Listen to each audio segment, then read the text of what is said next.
Ready to go? Sweet. Hi everybody, thanks for coming to the F Sharp user group. Before we begin, I just wanted to plug our next meetup, which is Phil Trelford's coming all the way from London.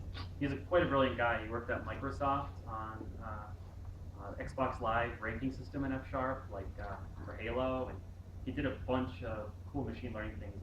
It's really rare. It's the first time he's coming to our group, and it's a 3-year history now. So I'm really excited to have him.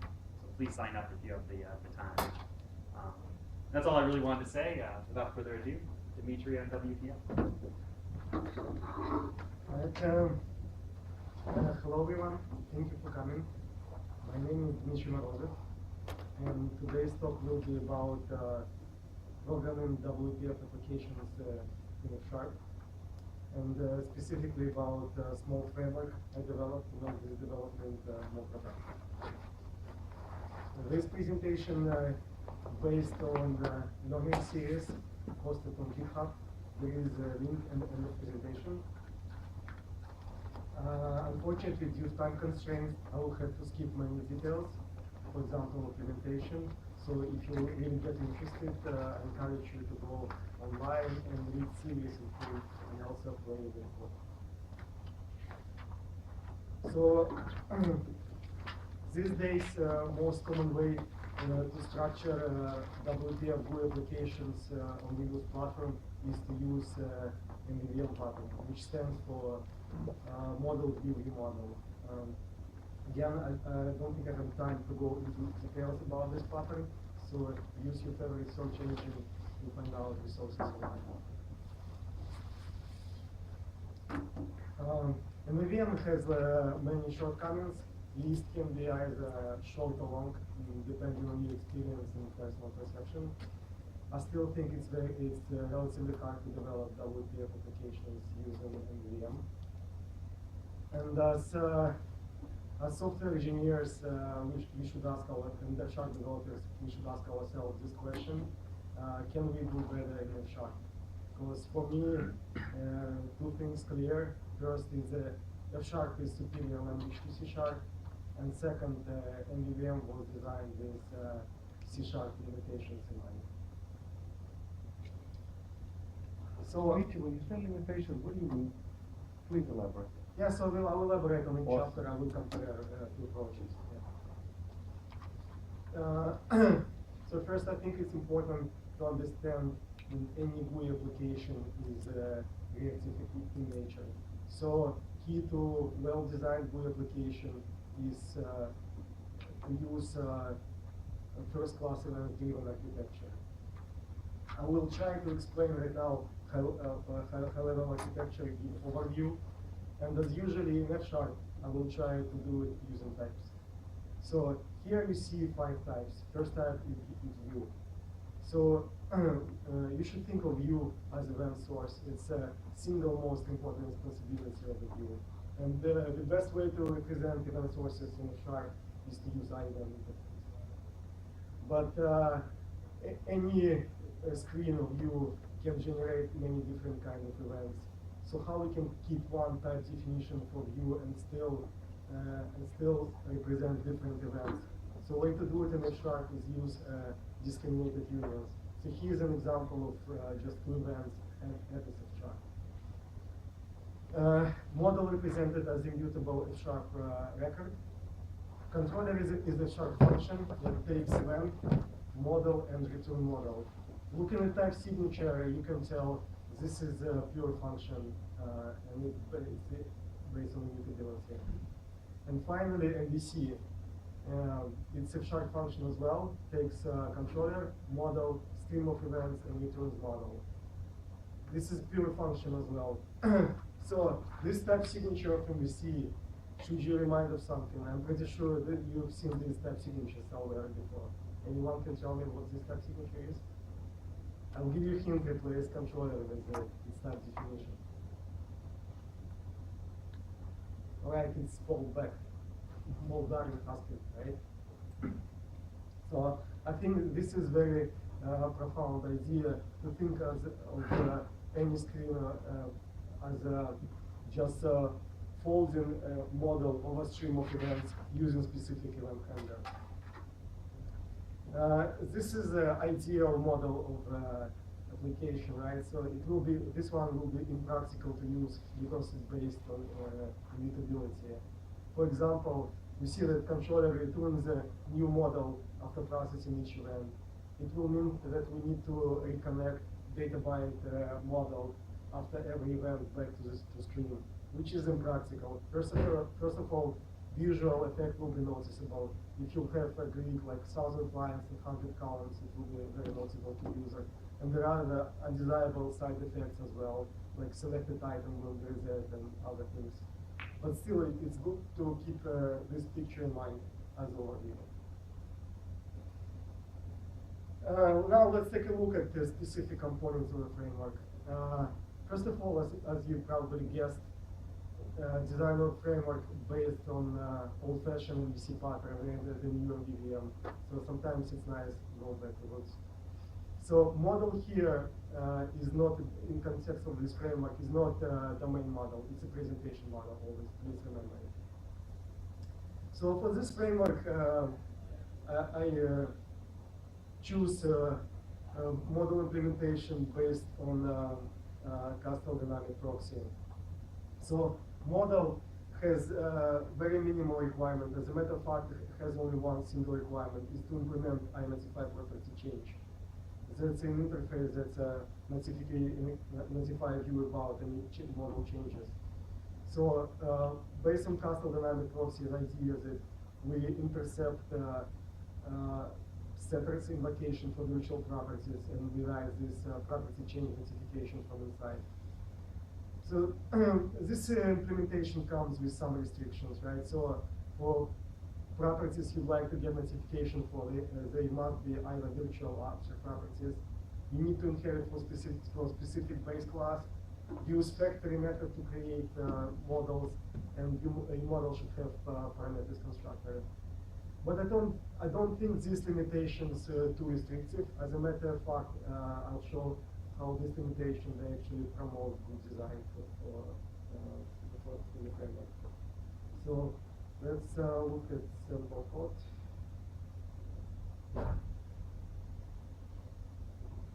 Right, so here I have a very simple application. Let's run it. It's that simple. As a matter of fact, it's a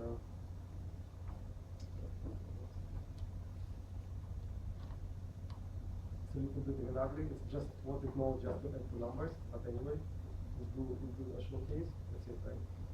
So let's have a look at the model. So here is our model, right? It's also, I forgot to mention, it comes with other restriction. You have to declare it class as abstract, mark as abstract because it is abstract. But what I'm trying to say, this is very declarative approach to the model, right? So that's what we use to as functional developers to declare, to have declarative data structures in one place and add functions that work with these models in another place, and we can add many more functions like this. And contrast this approach with classical OP and MVVM, where the view model plays role of both model and controller. So effectively, imperative logic and declarative data structure combined in one class. And once it grows big, it's very hard to see forest trees. But we'll see later on in serious advantage of having this model as declarative data structure.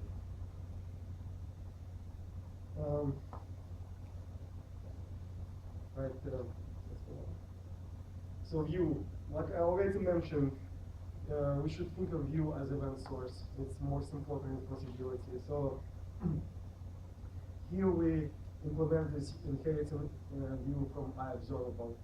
So iObservable is part of reactive extensions, but it's also supported by F#. It's as a matter of fact, I-event over Sharp inherits from iObservable, but it's a suggested way to use first-class events as iObservable because iObservable has little bit better story for disposing subscriptions. Also, it's backed up by powerful combinators library. So it's a suggested way to support first-class events. Okay, but there is another important responsibility of the view is to be a data binding target. That's how we synchronize state between view and model. Yeah, so let's look at some application.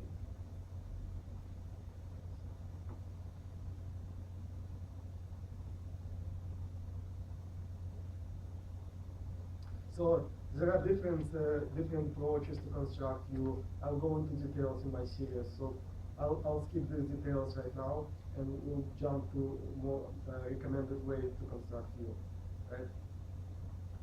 So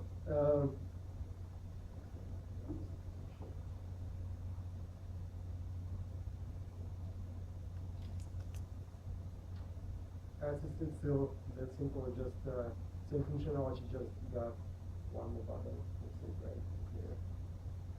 So I suggest you to use a mixed approach, C-sharp, F sharp. So whenever you define your view in an example, so you have support from designer.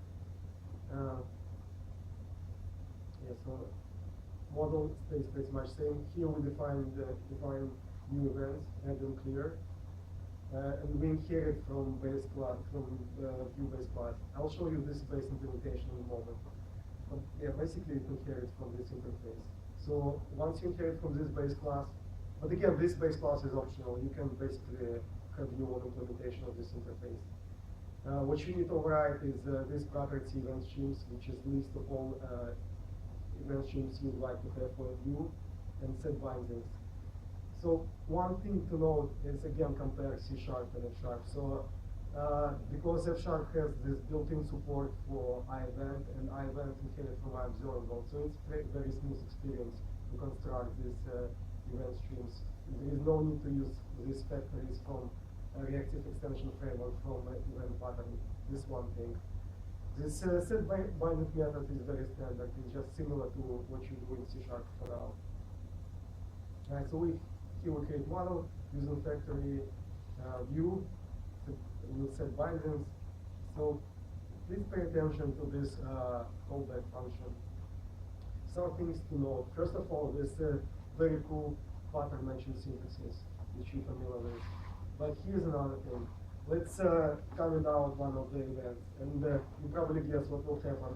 Compiler will warn us that it's incomplete pattern match, right? So so you can think of it even differently. So compiler enforces us to handle all events defined by view, which is a very cool thing, right? So it's probably doesn't make any difference when you construct small application, but when application is big and you need to maintain it in a year or two, it's very important.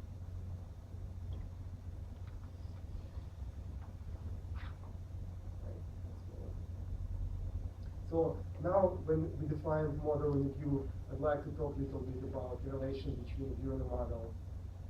So as I already mentioned, the one model is declarative data structure, and it holds state.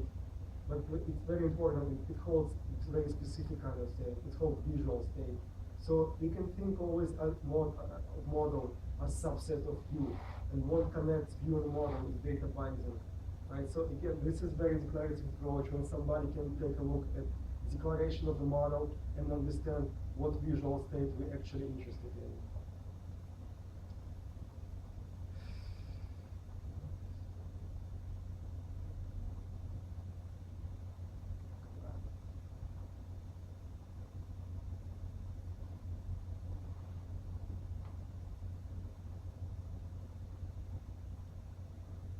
Right, so next component is controller. So controller, I'd say it's a key component. It's a key component because that's where you're supposed to have all your presentation logic. And it's very important. So we already talked that simplified version of controller is just event handler. But there is one more responsibility that should be assigned to controller, is model initialization. So let's think what's model initialization.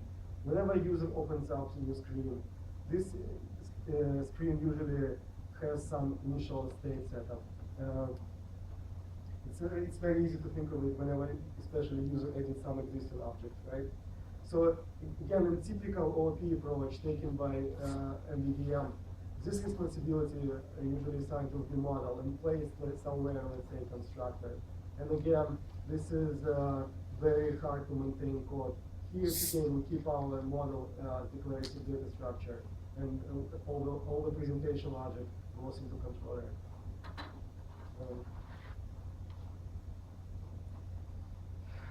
Okay, so let's look at some sample code. So it's again, it's much simple application. I have a really simple question. Yeah.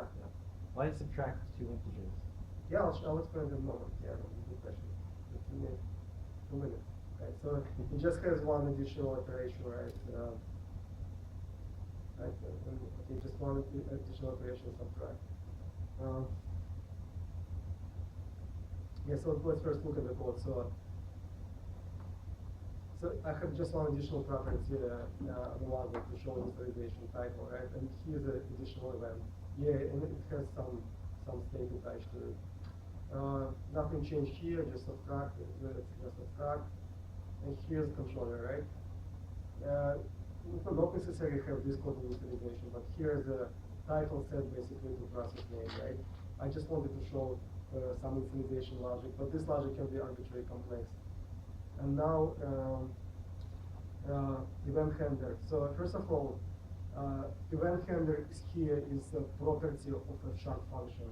And we'll see again later on why it's beneficial to use it instead of standard .NET methods. So for one, we can again use this cool pattern matching syntax, right? And look how declarative this structure, this function is, right? It basically maps event to event handlers, right? So here's individual event handler. So it's basically compiler check map, right? Here's back to this question why subtracted has some state attached.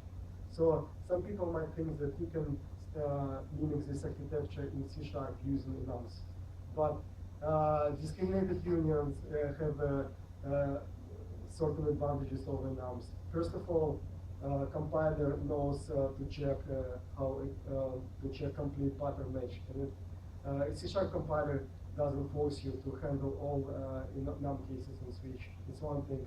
Second, another important thing is ability to attach extra state to discriminated union cases. I'd say it's very important in UI application to handle some corner cases, because even though data binding is very can be used for almost anything in WPF, but it's not always the case.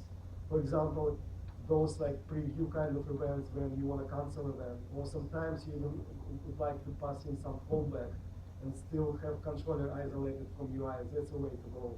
Right? So you can think of this, how this architecture can be applied for WinForms, for example, whereas the data binding way more restrictive. You can apply this architecture, I believe, for WinForms. That's why. So I just wanted to demonstrate you can basically extract these properties here from any control, right?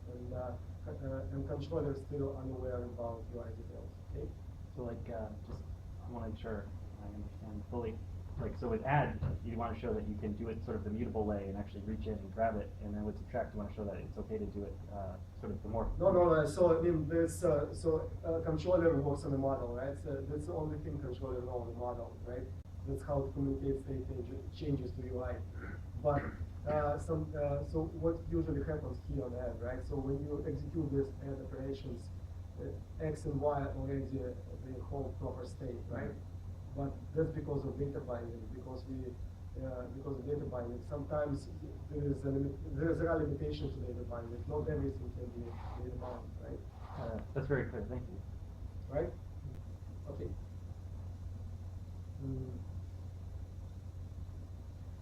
Okay, so yeah, so there is also another responsibility that's missing in the system, right? So it must be component that actually invokes this init model. Once model initialized, will invoke a set binding connecting viewer model and actually starts event loop, right? So initially in my framework, I had this responsibility assigned implicitly to controller in form of base class. But then I realized it's by design.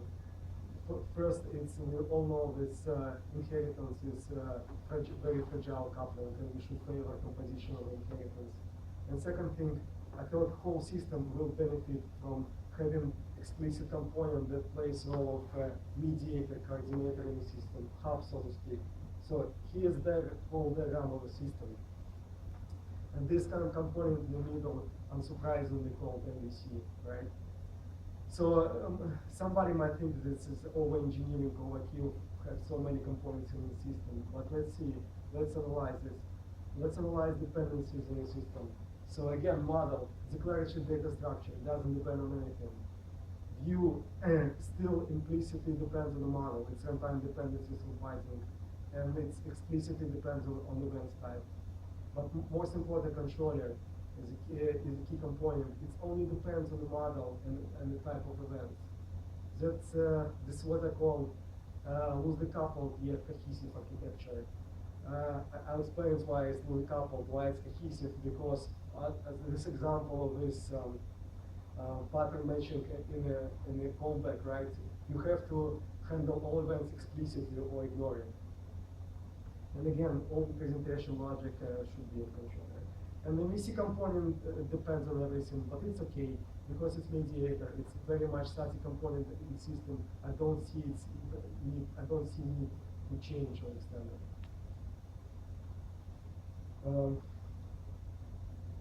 Dmitry, the text in red is describing what the MVC component is doing? Yeah. All right. Data binding.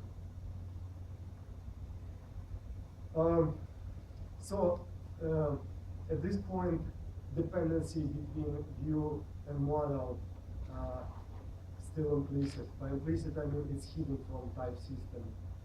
It actually might be all right if it was completely abstracted away and WPF developers shouldn't deal with this all the time. But it's to me, it's classic case of wiki abstraction because developers have to deal with this all the time in form of data binding. So let me give you one example why it's bad.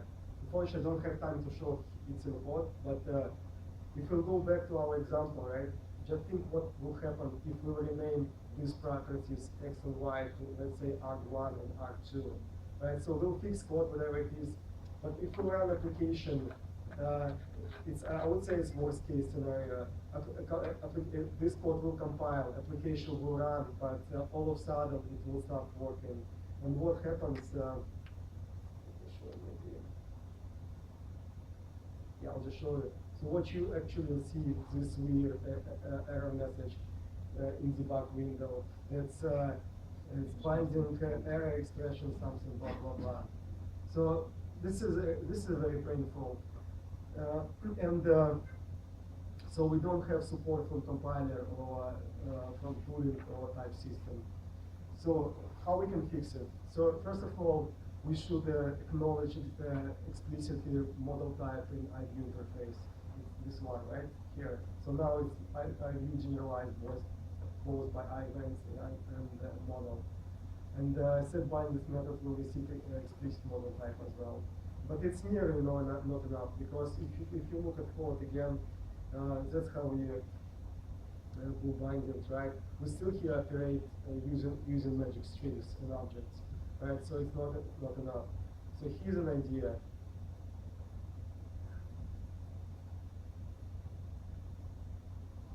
We can take a sharp assignment statement and map it to set binding invocation. Again, in my series, there are some challenges associated with this approach. In my series, I go into detail, so I'll skip it. I'll just show you code how it works exactly.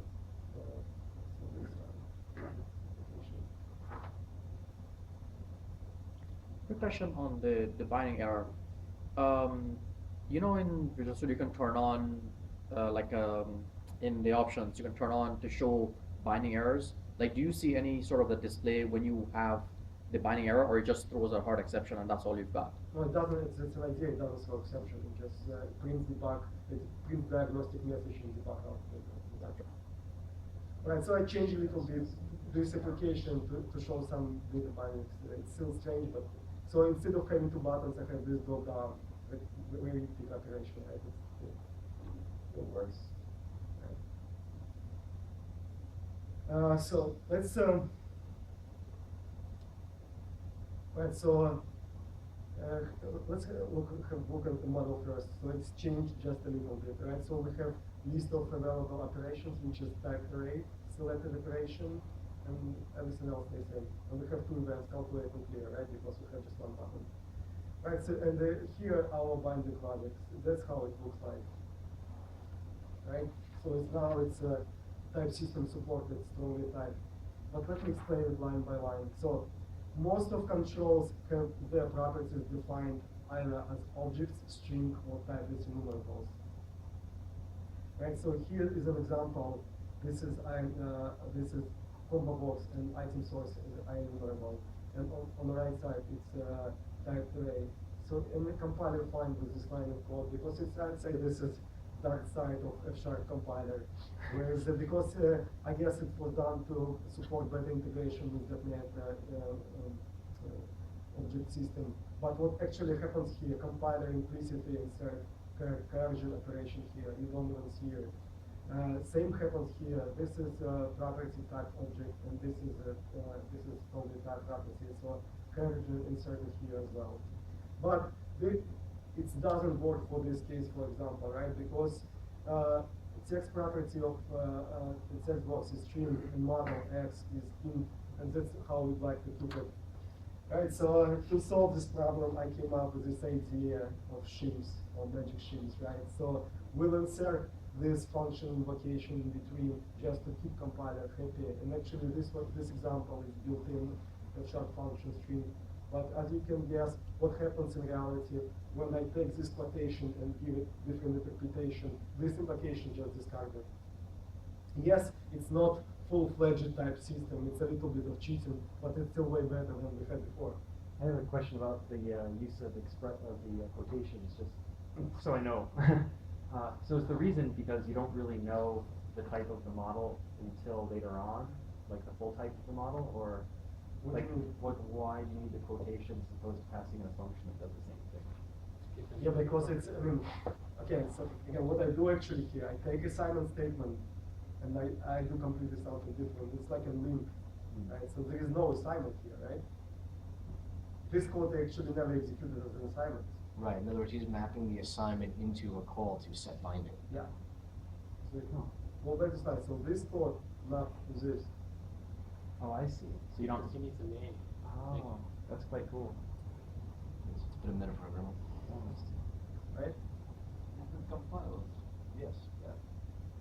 Yeah, so right now, again, no time to show it, but if you rename something, you'll see all those errors.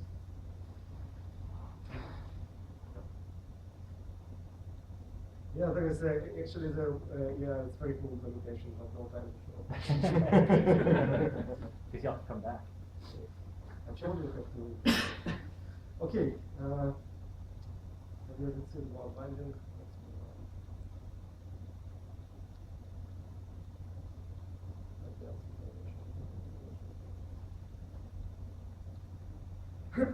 All right, support for async. I believe I don't need to convince you guys that any modern GUI framework needs support asynchronous computation these days. And so F# support for asynchronous computation is based on sound type system and proper computation model as opposed to compiling black magic in C#. Right. So when I started working on this feature, I realized two things. First, this asynchronous computation must be something about asynchronous event handlers, one thing. And second, the framework still has support to event handlers, both synchronous and asynchronous. So thinking in terms of types and functions really helped me to solve this problem. So I looked closely again at this event handler function, its type, and then I realized it's not just event handler, it's event handler factory. So once it's applied to first argument, it's return proper handler for specific event value. So I reflected the discovery in type system, having separate type for event handler. And from this point on, it was very easy to add support for asynchronous computation. I just change the handler to be discriminated union of two cases, either synchronous or asynchronous. So synchronous one has same signature from model to unit, and asynchronous from model to asynchronous. And also, I changed the name of this property because I call it dispatcher. So that's what it is. It dispatches events based on value to proper handler. Okay, so let's have a look at code.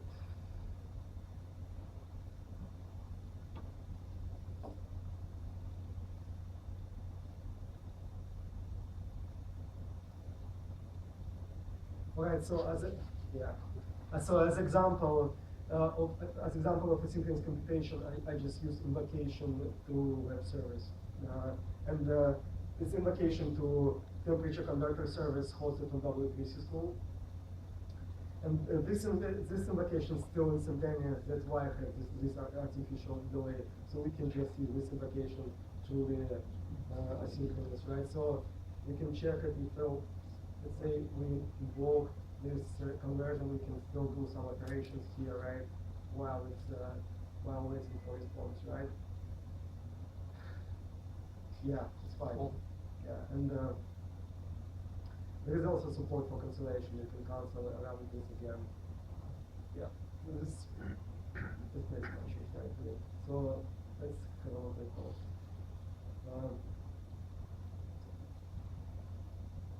So because it's Visual Studio 2010, actually I show a conversion to 2012 as the last chapter. Because it's Visual Studio 2010, I just generated proxy in C# project with checkbox on to support asynchronous operations, and I just wrote small letter here to deal with that normal async in F#. So here's our so let's look at this. Let's look at this dispatcher function. Here's dispatcher function, and look to this invocation conversion from Celsius to Fahrenheit. It's pretty simple. So, but what you need to do right now to prefix each event handler with either sync or async. Don't pay too much attention to opposite conversion. It looks a little bit complex because I show here some cancellation feature, but ideally it looks same, right? So here all you need to do. I think this function still looks very declarative. Yeah, and again, just don't pay attention to this case. Right? So let's look at the implementation of the event handler. So it's just regular sharp async, nothing new here. Yeah, so do not forget to capture proper synchronization context and restore it. And again, Thomas Pigrichik has some excellent series on responsive GUI, and just follow links from my wiki. And also you can have this callbacks on cancellation.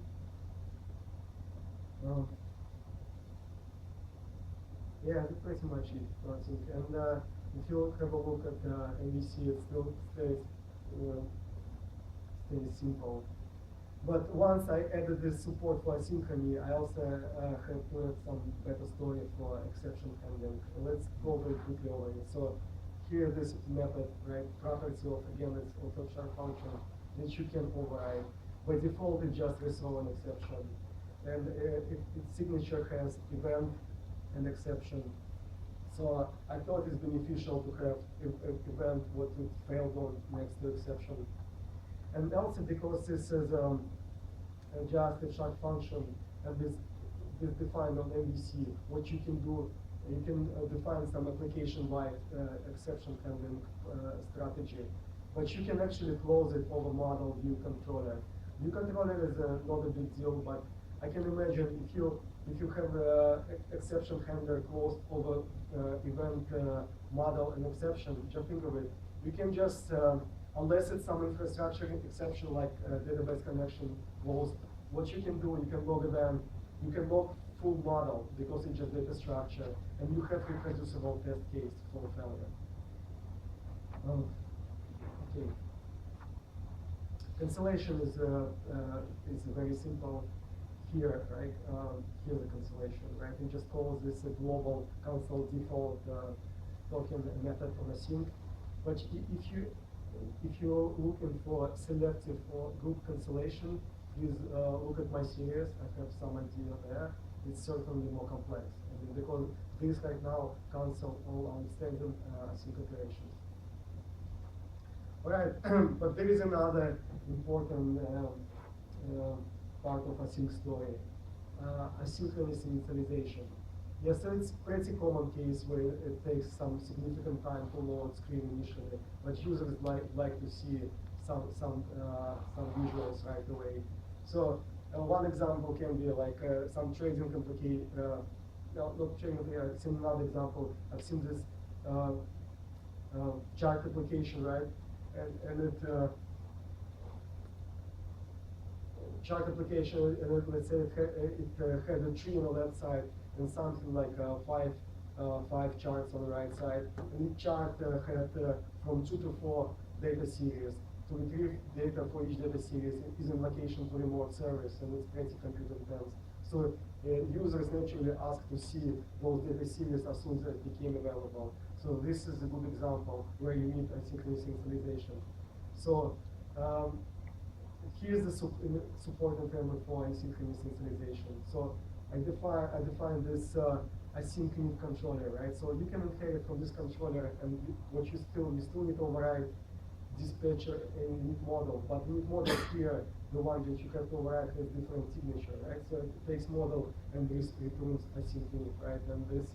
And override inside this pipe to start to use it, right? So that's one way to get async initialization. If you don't like this limitation inheriting from base class, here's a nice sheet for you. Here's a factory on the async controller tree. It takes controller and using static member constraint trick, you just expect on your controller to have two methods: dispatcher with proper signature and init controller that takes model and return async unit. So an example again, so now this application again.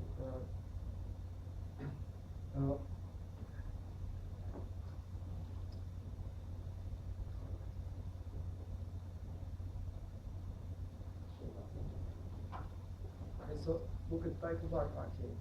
So basically what it shows counts all the files in my program files, all subfolders, which just takes time. Right? I just use it as a simple example of async initialization, right? So let's look at async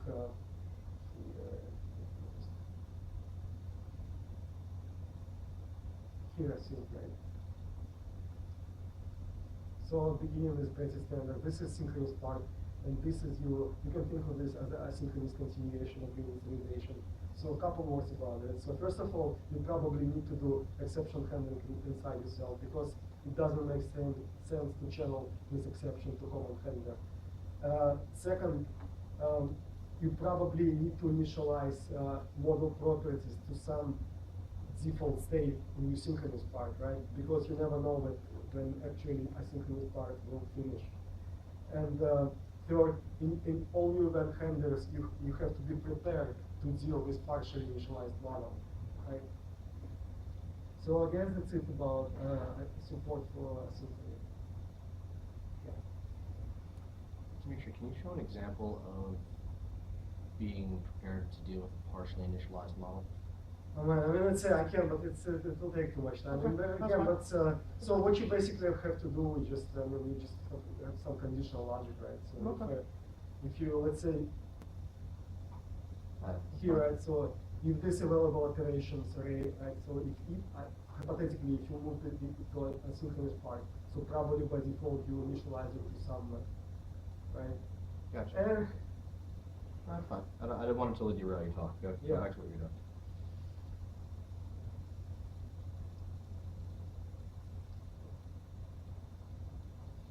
Okay, so let's move on.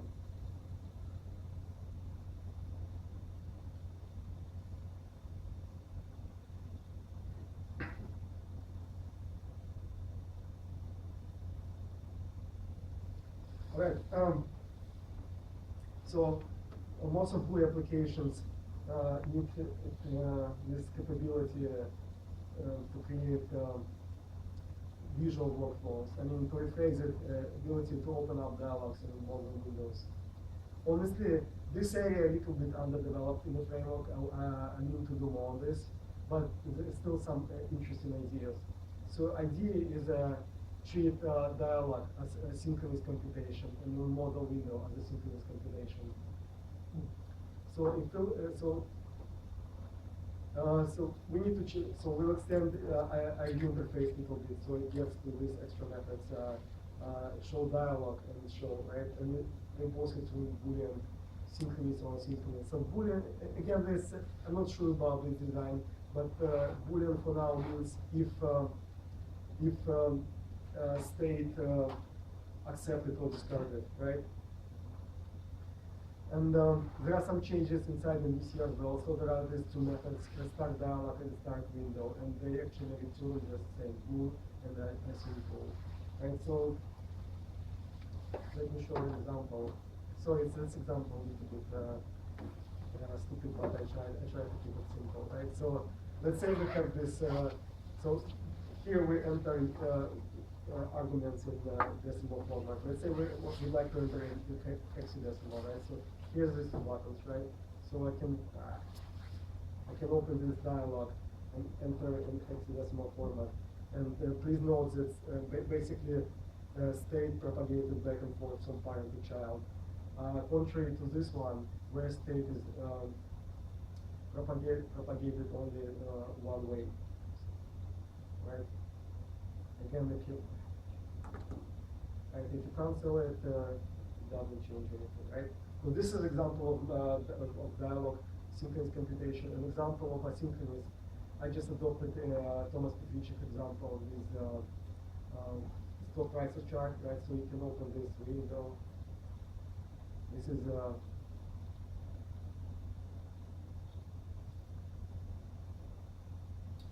is this is asynchronous, right? So it doesn't block you, right? So you can retrieve some stock prices here, right? And that's the chart, right? So idea that you can have those open as many as you want,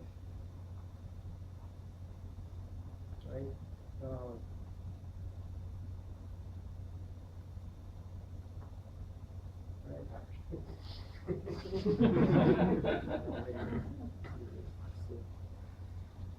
All right.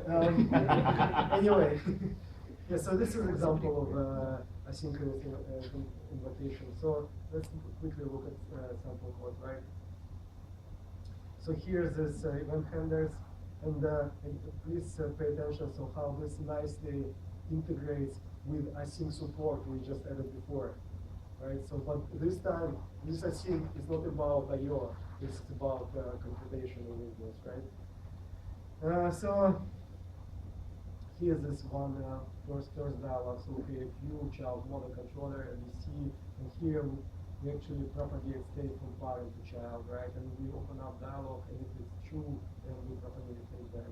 Here's basically same, just no propagation of state. And here's a asynchronous one that's one model window. All right. Again, this I need to do more work with this, like navigation service or something. Plus, because Silverlight and WinRT, they have different navigation model completely. I will do something with them. I'll discuss this. All right. Okay, let's move on.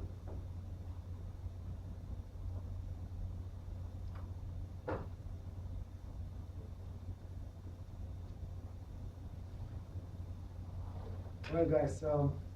Range restricted problem. Who's familiar with range restricted problem in your application? All right, so it's a very tricky and nasty one. I have this sample code to show you.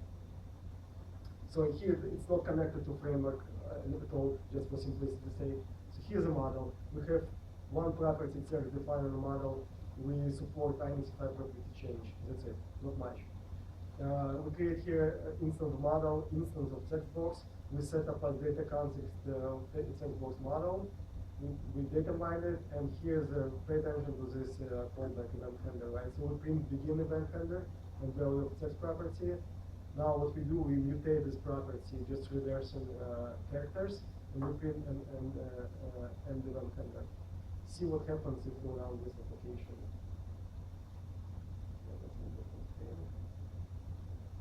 But what happens first of all, you'll never see end handler, and second, it blows up with stack overflow exception. And why it's happening? Because once this line involved, once you change text, this notification property change get raised, and then basically it's enter into callback again. This is Snitching a little bit. yeah, this is very nasty problem, and people go nuts trying to solve this problem. But in our architecture, we have this single place where we control event loop where we started, right? So it's a good place where we can fix it.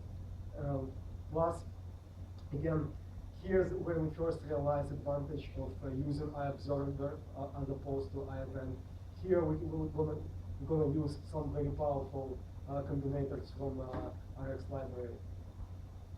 So they actually added these combinators not so long time ago, as a matter of fact, in version 2. So here's the first one, right? This one that makes sure that access to observer is synchronized, and this flag very important, prevent entrance issue. And there is also another combinator, this one that checks that iObservable conforms to RX guidelines contract.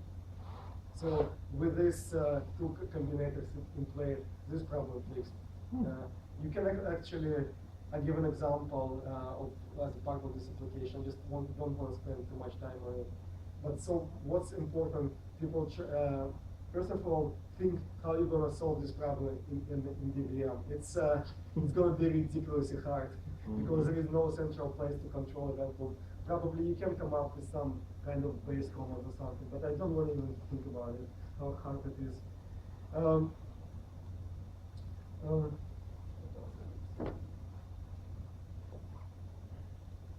Yeah, and another important thing, yeah, so people using some kind of more primitives or flags. What's important about this combinator? This combinator knows to queue all events, not just discard events, but queue those events, because that's what you want to have, because you want to just process those events later. You just want to guarantee that you don't start processing next event before the previous one is finished. Okay, this is just with an example of good architecture to help solve really tricky problems.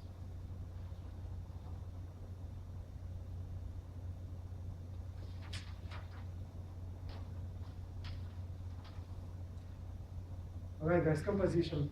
So honestly, I think this chapter composition, along with the chapters on view and controller, are three key things in this framework. So when people talk about composition in context of UI application, they usually mean composition of visual elements, controls, and composition of presentation logic, which is controller is often missed. There is another kind of composition, like black box style composition, where you given some fully developed control, you're supposed just to drop it on your window and it will magically work. I never believed in such kind of composition because at least there is no way to coordinate event processing with this black box. Right, so let's see what composition support WPF offers. Yeah, so you have composition inside XAML definition. You can nest elements. You can develop user controls, which is nice, and reuse it inside other XAML definition. You have designer support for it. But as functional developers, when we talk about composition, we most often mean a logic composition. And unfortunately, the WPF doesn't have support for it. If you try to construct WPF window in regular code, not in XAML, you'll see how imperative this code is. So if you think about XAML as serialization format for WPF controls, you can say that WPF is composable only on serialization format level. But that said, it still doesn't make sense to fight WPF, but rather find a reasonable way to get along with WPF. So I always believe for this particular framework, the right way to compose things is to find composition, which is compose model with view and controller with controller. So let's look at an example. So this is our application actually became kind of messy. We have this calculator, temperature conversion, this chart component on one screen. So it's let's refactor it, right? So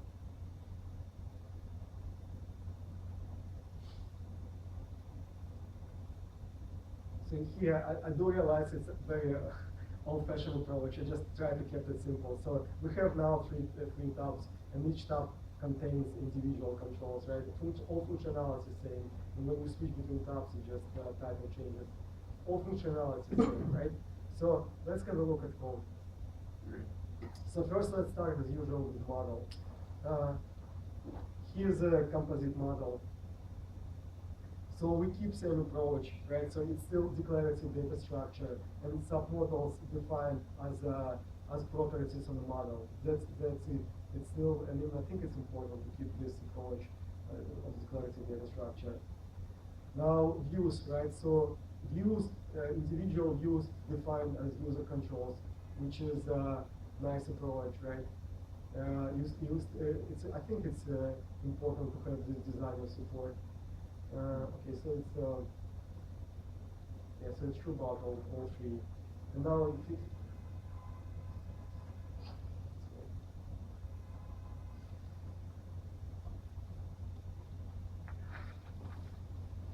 right, so okay, thank you.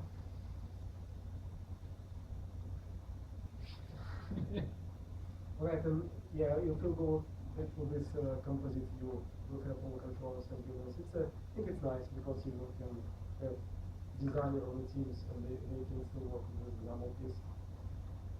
Okay, so let's look at changes at view definition, right?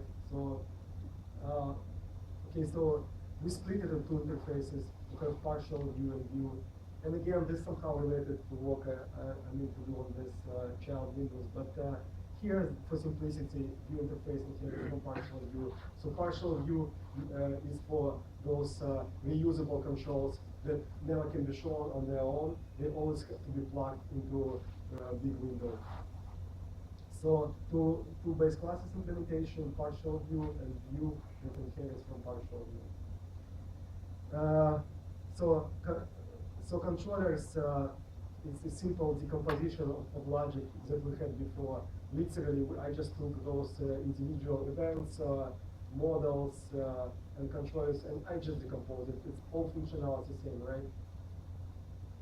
All same functionality, nothing changed. It's just decomposition. Now let's go to most important piece. How we compose those three. Here you go. Yeah, here you go. Let me just do the full. That's how you that's how you compose.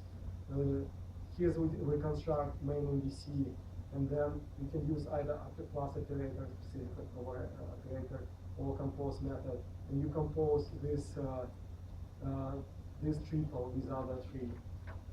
So all those pieces, 4 pieces, they're independent of each other. They can be tested and reused, which is, I mean, I think is really kind of cool. Under composition here on this method, its order of components little bit reversed. It starts from controller, then view, and then this what is called model selector. So order is reversed for better type inference, because if you start from model, you really need to annotate model, and it's not convenient. And why it's model selector? Because model selector is supposed to pull one piece out of bigger composite model. It's never model, standalone model.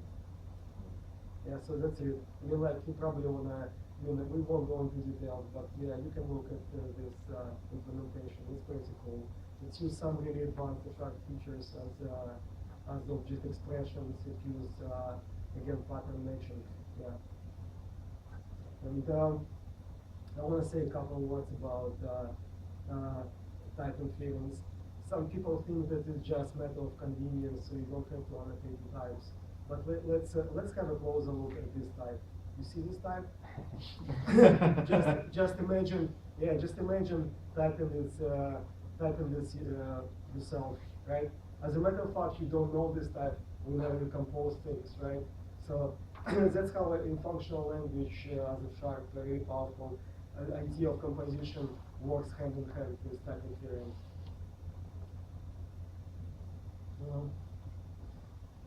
Yeah, that's it for composition, yeah.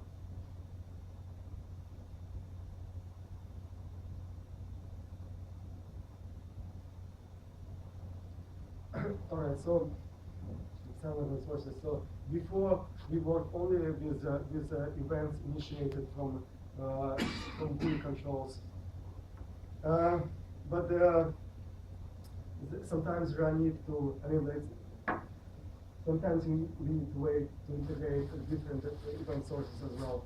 So example can be. Yeah, again, this is chart application I've seen, right? So they have these 5 chart controls, and they need to refresh individual panels refresh them independently after a certain period of time, which is configurable. Let's say they refresh 5 minutes after last time they retrieved data. So the way usually people implement it, they started like 5 timers, and the timer called back, they update some state of controls.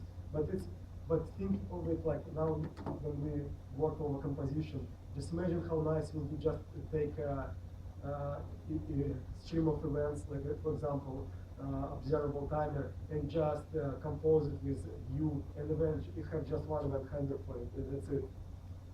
Again, another example would be probably trading application, where you have incoming stream of price ticks, and depending on values, you probably want to do something on the screen.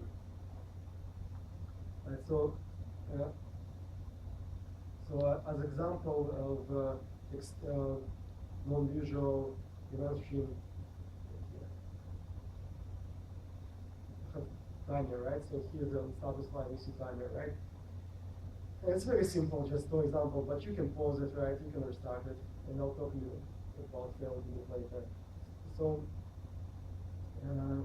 not much here, but again, let's see how we compose this external event stream, right? So here's the definition. This is some class that implement observable, right?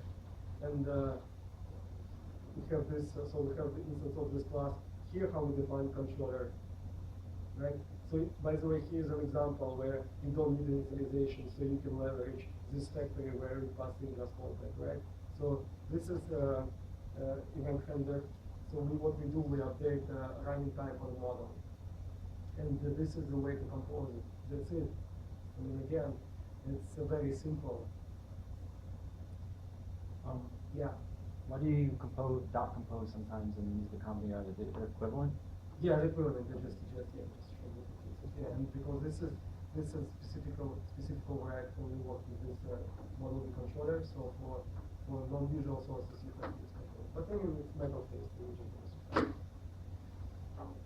And again, as probably guess to implement this, because those events usually generated on non-UI threads, what we need somehow to ensure that the application goes on UI threads. So what you do, I mean, I just did a little bit of factoring here, but this combinator that I use underneath, again, from reactive extension library, I just ensure that this classification is done on the current synchronization context. And this is, by the way, they added this recently as well. So this thing doesn't like it. So if it's already on the same thread, it doesn't switch threads, which is important for handling preview events. Otherwise, they fall through.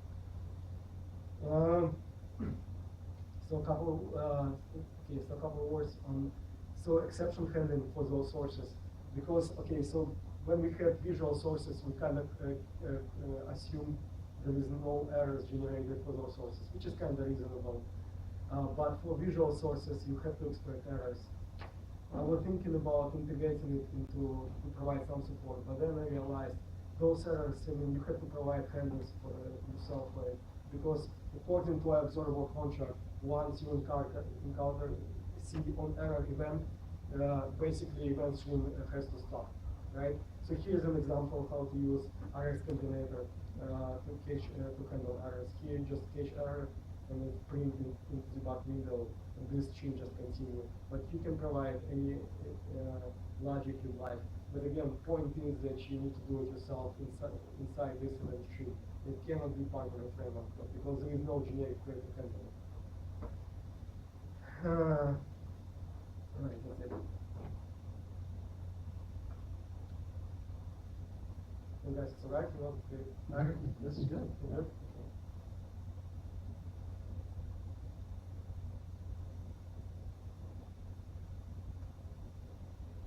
Alright, data binding meter yourself. So there is a famous Haskell paper called Scrapping Boilerplate. Right? It's something about programming using generic classes. But this phrase also became a synonym for trying to avoid very tedious repetitive code and just come up with more beautiful solution instead of doing it again and again. So this next 2-3 chapters they're all united by this scrapping boilerplate, right? So going back to, so I already talked a little bit about data binding, but there are some interesting cases for data binding which I'd like to support. So first one is, I'll show just a different case. Right, so the previous example, I didn't show it, but yeah, so this is some controls like checkboxes. They have their properties defined not as Boolean but nullable Boolean, right? Just to make our life easy, right? So, so I didn't show it in previous chapter. So then you have to define properties on the model as nullable as well. In our case, you don't have to do it if you use magic strings, but in our case, right? So again, this idea of the schema just made it nullable. So you just prefix in whenever you define it, you just make this is call to constructor, and again it gets discarded once data binding is set up. Right. Another thing is this support for string format. I mean, this is probably for WPF experts. You know, there is a way to attach string format to data binding, so you can have nice formatting string along with the value. So again, people do it inside XAML, but here's another nice way just to map call to API to the standard.NET API, and actually gets mapped to data binding with plus string format. Here's another cool thing as well. I mean, like, yeah, so I'll talk a little bit next chapter about, like, as a Sharp developers, we mostly use SPFF, right? And I'll talk about this in the next chapter. Okay, so here's another cool thing, right? So, let me run application.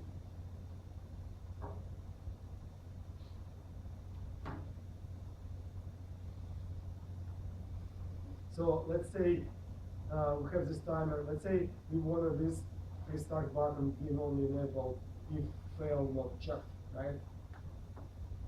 So how do we do it in MVVM or even before this chapter, right? So probably what you need to do, you need to subscribe to this check event, provide event handler, and inside event handler to handle the enable disable properties of the model that bound to this button. But it's, if you think about it, it's ridiculous how much code you need to write for such simple logic, right? Mm-hmm. So that's how we can do it using this advanced data binding, right? You see this line?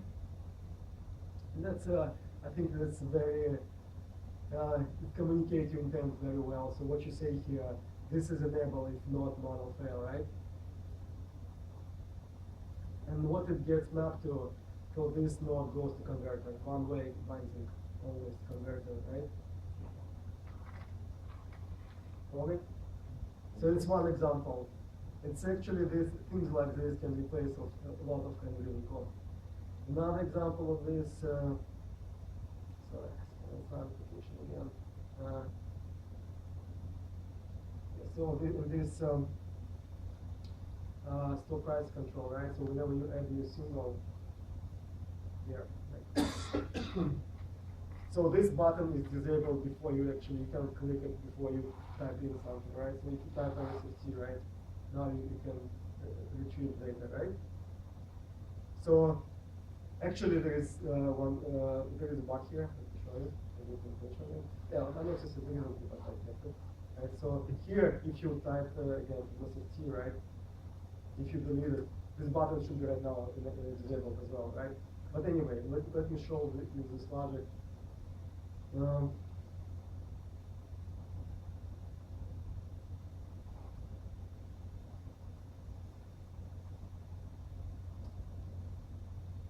Okay, here, right? So retrieve is enabled when it's not null, right? So again, what it means? It means you can basically insert any sharp function here, right? It can be any sharp function. This functionality not available to you in XAML, right? And so just because I didn't want it to support full-fledged sharp here, it's just one restriction. It has to be a sharp function. This one that takes one argument into another. So we can actually fix this bug, right? So the way to fix this bug, we provide probably another function that we can do. Not now for 20, right? So we can say here not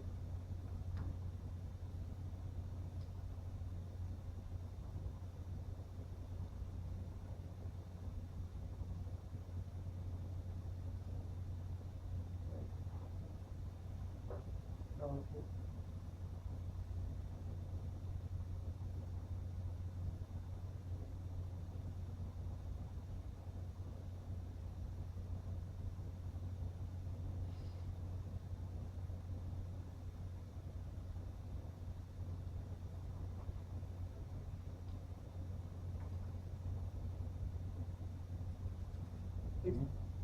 Yeah, and again, imagine how, how, first of all, how declarative this code is, and how easy for you to write unit tests for this function as opposed to converters. All right, also, this data binding got extended. It supports many other features as well. Like you can, there's shortcuts like two-way update source and change one-way. So this is it's useful. So another interesting thing.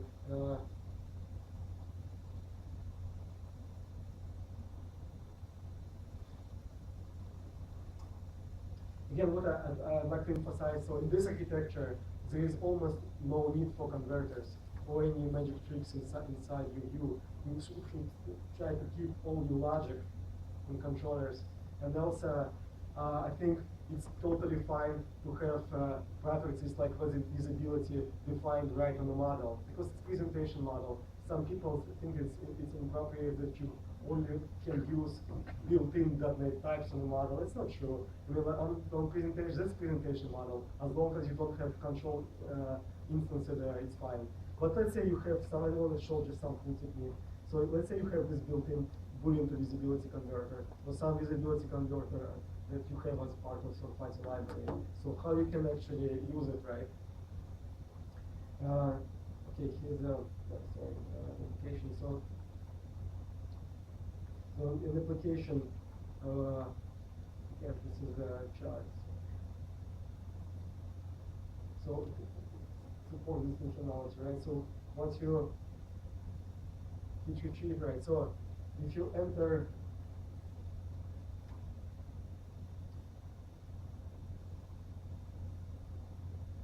some unknown symbol, I guess. Yeah, so this button is hidden, right? If it's invalid symbol and there is no response. So here how you can implement this functionality. I wouldn't suggest you do it. You greatly use techniques that I showed before, but let's say you have this converter. Yeah, so this is type of converter. So how you can actually satisfy type system and do it. So here they come up with another cool idea. I wouldn't suggest to use it, but just for here's a apply method, right? So they call pseudo method, right? So it takes anything and returns anything, right? But it just keeps type system satisfied. But actually, that's where it becomes real language, right? Micro DSL, right? So when I reinterpret this line, I actually take this converter and I attach this converter to data binding. Yeah, so you can go very far with it. So Okay, so here's also support specific data binding methods for grids and lists, right? So an idea here that you actually have, so you bind everything in one shot, so it's very cohesive. So you have this item source, strongly typed collection. So you can pick items from this type, this type is known to you. You don't operate anymore in objects, right? And there's so there is another thing in WPF supports in binding property path syntax, this idea of slash, which binds to current item in collection. You want to talk about it? Yeah. Yeah. So you can map. So this is another example of pseudo function, right? So you can map something like this, right? Like current items, that's the maps actually to this slash, right? So if you put definition, it's another pseudo function. It never can be involved, but it maps to this slash. All right, guys, it's enough for data binding. But I just wanted to show what I wanted to show that F# actually gives you very powerful tools to build internal DSLs. And you can be really productive. Maybe this is example with converter and current item is too much, but example with converter, they are really, really useful.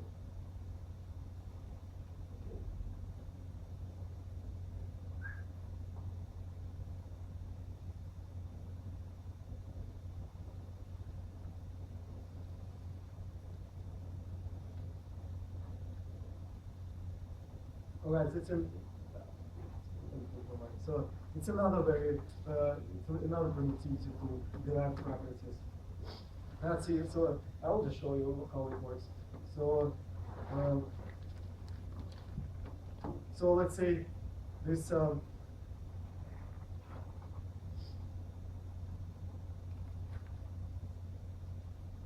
this. So whenever we switch tabs, right, it reflects. Active tab, right? So, and they'll say this. Okay. So let's look at the implementation of this. How it's implemented. Right. So it's defined on my model.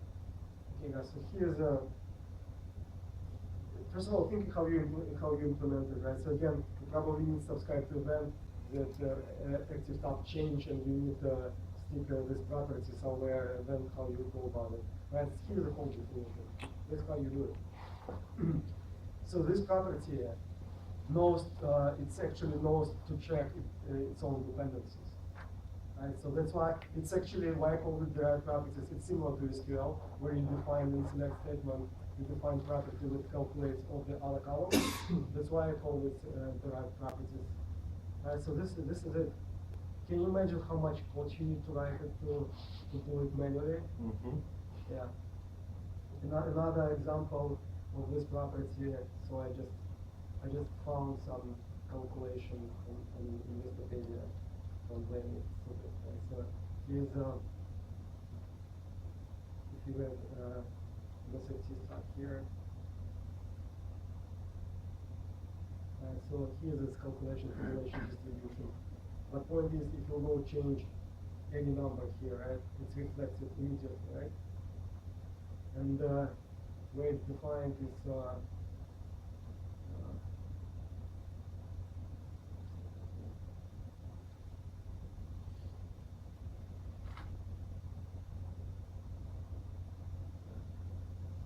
here.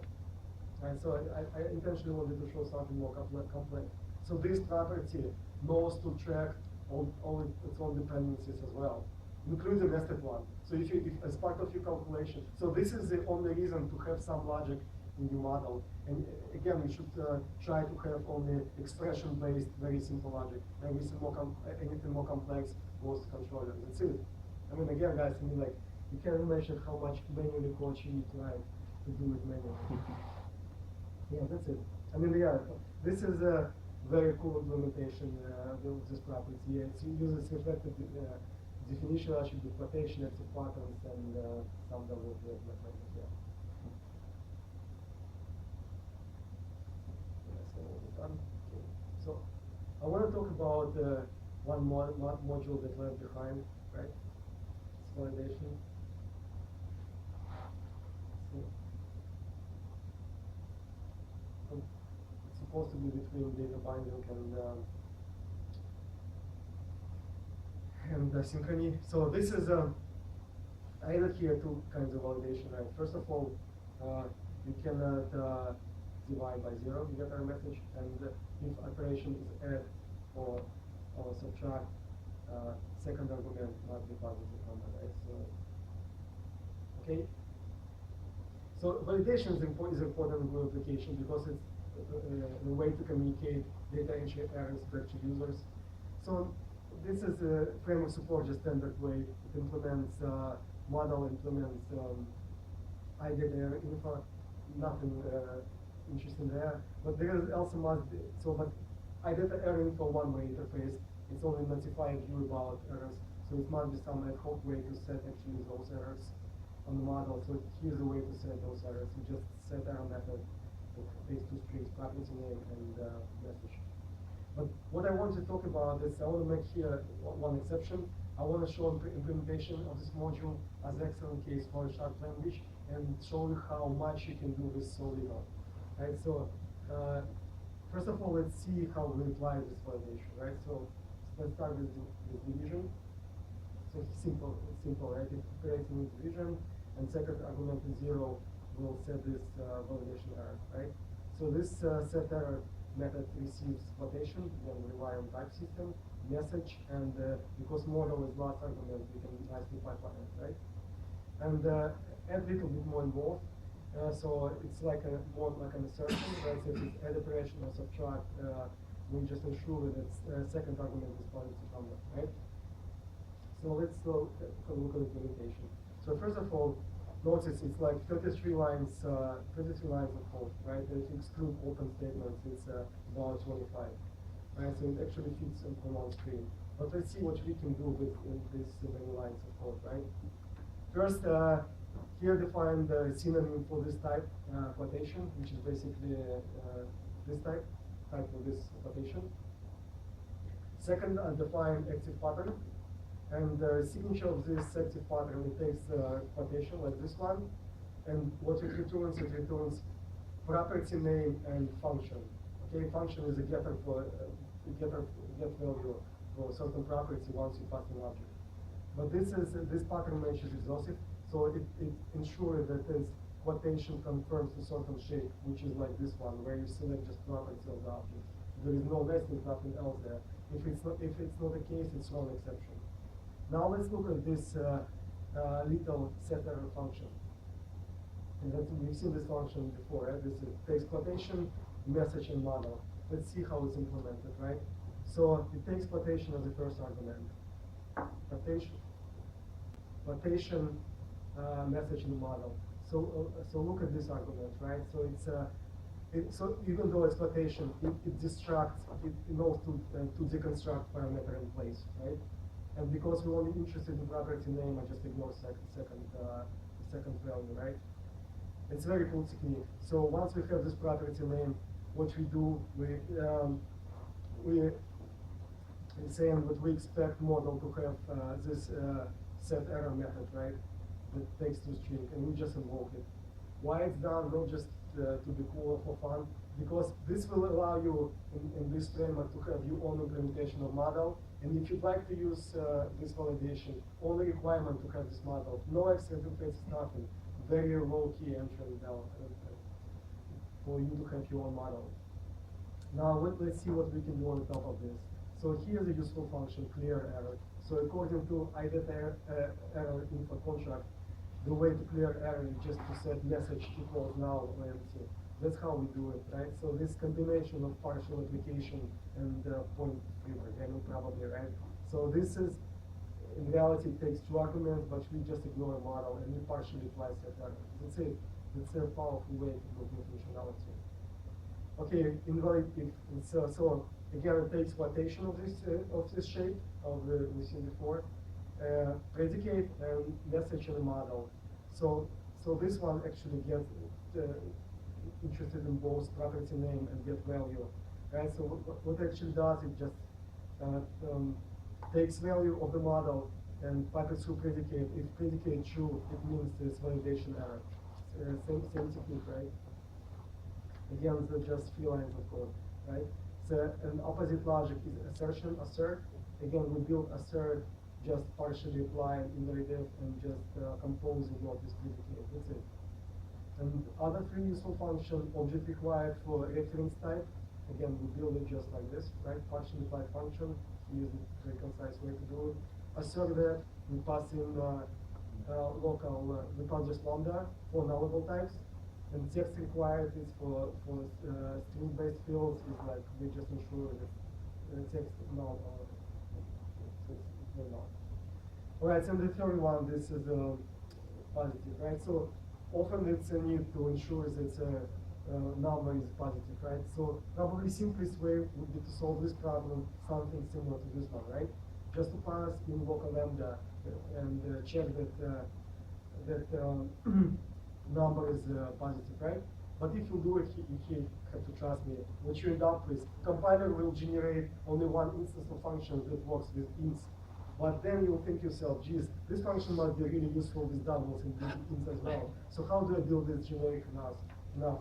So here's a cool technique. This one uses another function with the same name but for different model.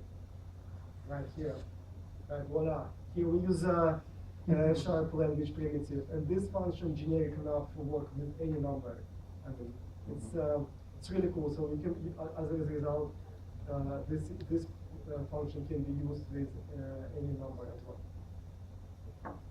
Okay, just again, I think this is show power of Sharp, how much you can do with this. So if you ask someone to implement this functionality in C#, I bet they will struggle to keep it under 300, maybe 400 lines. I don't know how much it will take them. And then they also need to define interface, which defines the set error function. So it's not good. All right. Done with validation, and now we can quickly go over migration to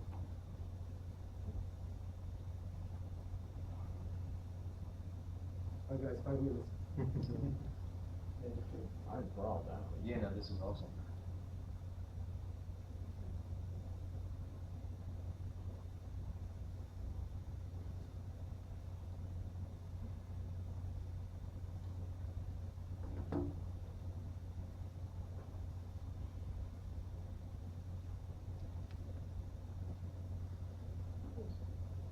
Yeah, so actually not much about this migration to Sharp from 0.4.5, but okay, two things about Visual Studio 2012. So there are two kind of changes. First, there is new language, Sharp 3.0, which is I was surprised. You can all the new features can be compiled down to .NET 4. You don't need .NET 4.5 to run any of the new features. And second, some changes in frameworks that are relevant changes to this work. So I actually start from a framework. So the only two small changes is identify data array info and exception dispatch info. So first one is just a replacement for more reasonable replacement for idata array info. So you just implement it in the model. And this exception dispatch info allows you to rethrow exception and preserve the structure. So I mean there is no point even to show this. And actually all new F# features, they do not affect framework at all. So they more affect the way you write applications. So there is nothing I could use from new F# in my framework. So what really changes here is so one thing is support for F# queries. So where we have these queries, we have queries here, right, and observable. It's one in the timer, and so you can replace, instead of using pipeline operators, you can just use this syntax, right? And this is obviously customized. So but this is having this reactive extension library just please to build this combinator and basically have it. Okay, this one place. Another is using type providers. It's very nice, cool feature, right? So. Yeah, so this code basically use type providers for lots of WSDL service. All right, and there is also example type provider. Yeah, guys, but yeah, go read them and see my series about it. I mean, those guys, they did nice work, but I don't know, I have mixed feeling about using this provider. For one, I think, because what Microsoft actually uses to generate these classes from C#, this is not like official object model that you can use. So you all have to play catch-up game with them, because this ThomsonReuters in the framework, as far as I understand, it doesn't provide equivalent functionality. Plus, honestly, actually this C# does, it's fine enough. It basically knows to update classes once you change something, right? And we have to leave something for C# to do, otherwise. Yeah. All right, guys. Thank you. That's it.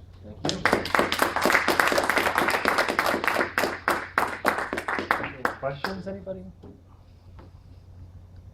Project link. You said that there was project link? Oh, yeah. So it's, first of all, I'll post, sorry. Here's the links, right? Yeah. Yeah, I forgot about this slide.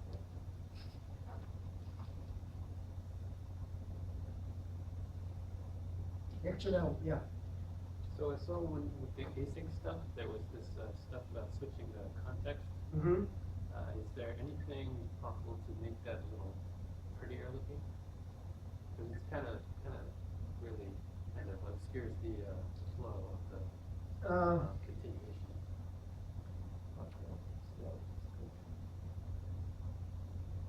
This one?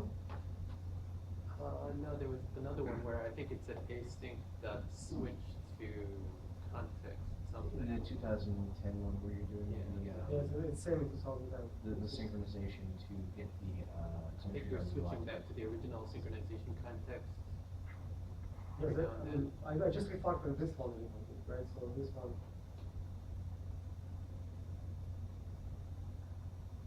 Because I think you have to switch to thread pool, and then after that you have to switch back to the original synchronization context in one of your. It was fairly early on in the talk, like Yeah. half an hour in or so. Yeah, it was a while ago. It was just that I didn't want to interrupt your flow. You had some async call where you were switching up synchronization context inside. Ah, yeah, okay.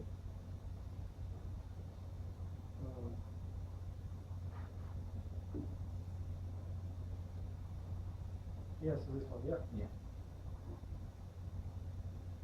Yeah, but that's actually what you have to do in F#. But actually, you know what?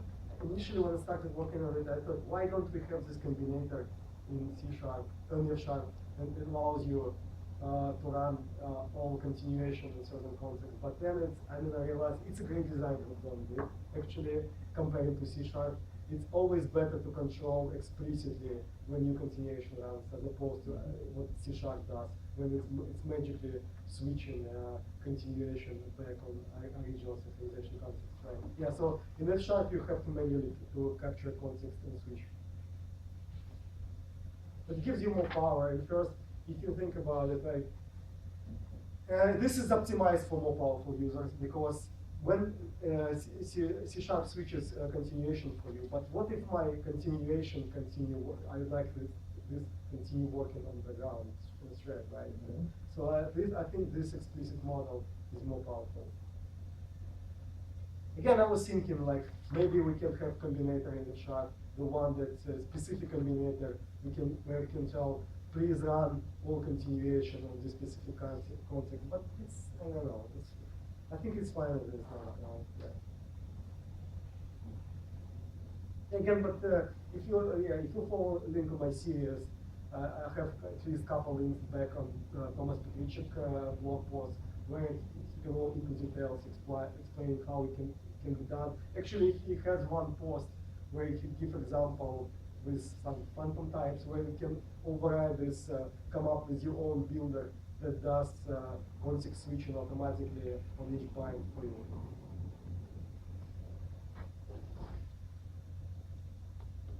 So you have it in chapters. Are you writing a book?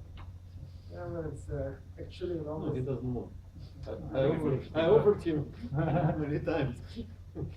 Adam Gaines offered me to write a book together, but guys, it's so much effort. You don't make any money. Yeah. Yeah, we'll see. Maybe I'll come up with other one or two cool projects, and then. I have another question actually. Have you thought about like data binding directly from type providers, kind of like a streamlined data binding sort of? I don't know, man, from my experience, I don't like a general idea binding back to domain model or some DTO or data access. And because once your application gets complex, there is specific advantage having the separated presentation models. Yeah. And I don't believe in binding yet. Plus, I mean, if application is very simple, maybe.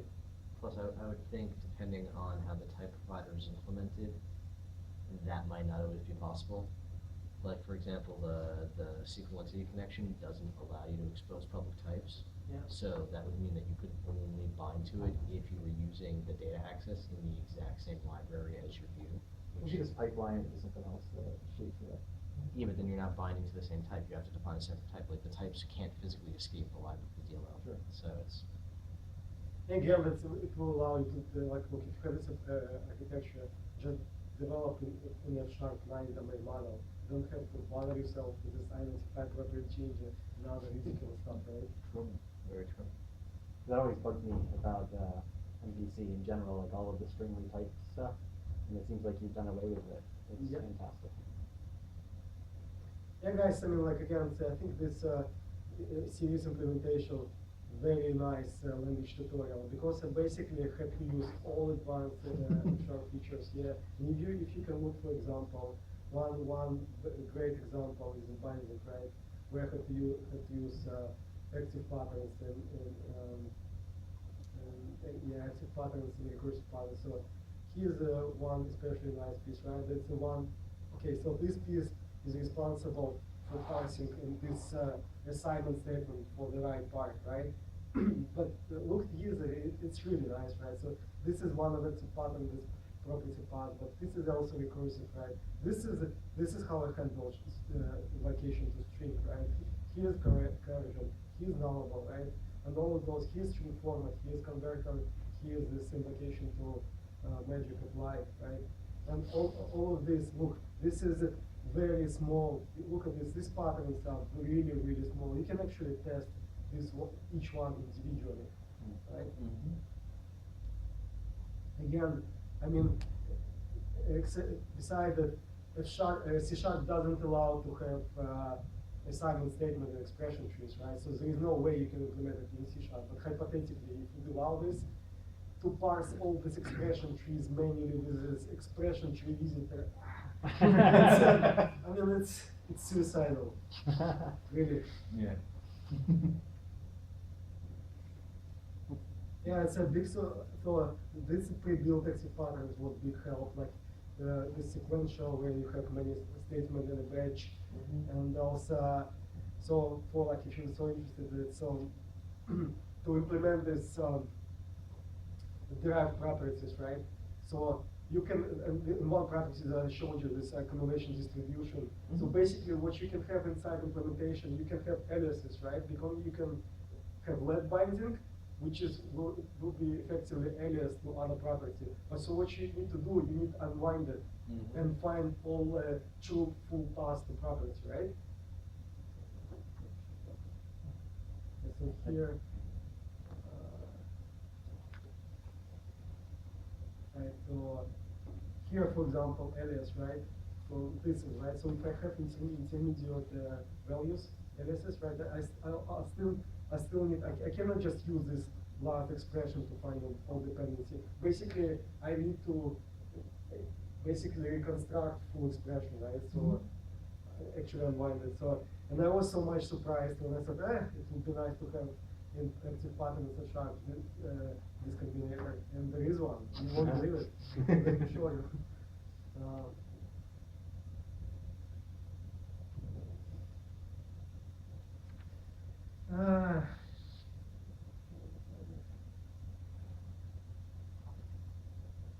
I do think there's one more question back there too.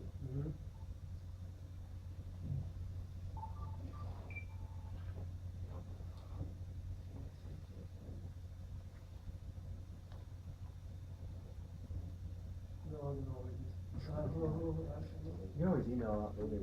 Yeah. Or discuss it over beers. Yeah. Yeah.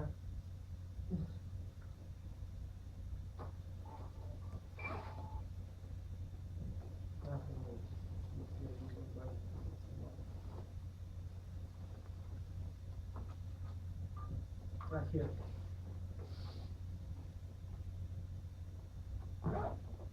Yeah, I mean, here you go.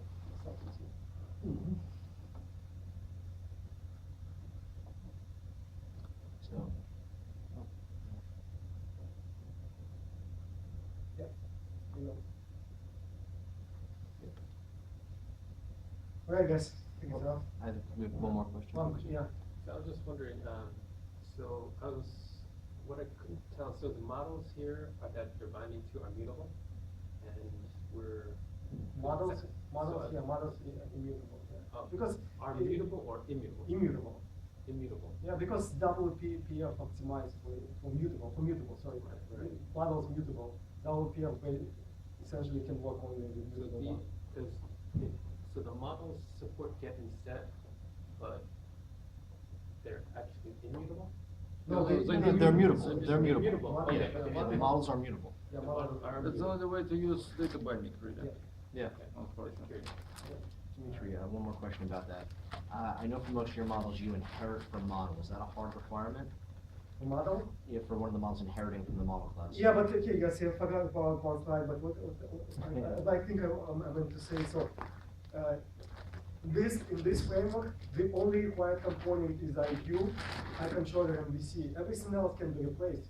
There is no problem to roll out your model. The only requirement is to implement identified property change. That's it. You can plug it into this. So in F# 3, have you experimented with swapping out constructed classes that inherit from model with records decorated with CLI mutable instead? But CLI mutable will throw in. but okay. So how you So But then they're you- sealed. They're not inheritable at that point. But Yeah, they're not virtual, right? yeah, that's true. That doesn't make them virtual. It Yeah, just, so I mean, I just have makes an them idea, mutable so, in default so constructor. in Winner, again, that's, I want to emphasize it, so anything can be replaced, that's why I have this invalidation, this statically chained constraint as opposed to interface. Mhm. Anything here can be replaced, you don't like model, you want to roll out your model based on IL rewrites and corrosting, be my guest. You can provide your own view implementations, you don't have to use basically data binding module, even though it's really nice. Yeah. Certainly everything works better together, so. Yeah. Very cool. What I'm thinking of is like, so for Winner here, right, there is no way to use any other process, right? Right, no. Yeah, so I'm still thinking about this idea of type provider, but no trivial, right? Because type provider doesn't allow to pass in types, right? So, but I still have an idea how to implement it. Well, could you bring up your last slide? Just, I wanted to get the URL and feed it. Isn't it posters? Yeah, but I want to feed it. It's an old one, yeah. One thing I really like the presentation is It's on F# 4. yeah, but I'm reading it right now. It's just- Yeah. So I was tweeting about how great it is. I You didn't find it. I need to actually update it. Now it's The very, timing very is deep. important. I need to update it on Sharp.org because it still points to old one and Google Code. But, yeah. No problem. You have a link. No, I'll see Thomas in person soon, yes.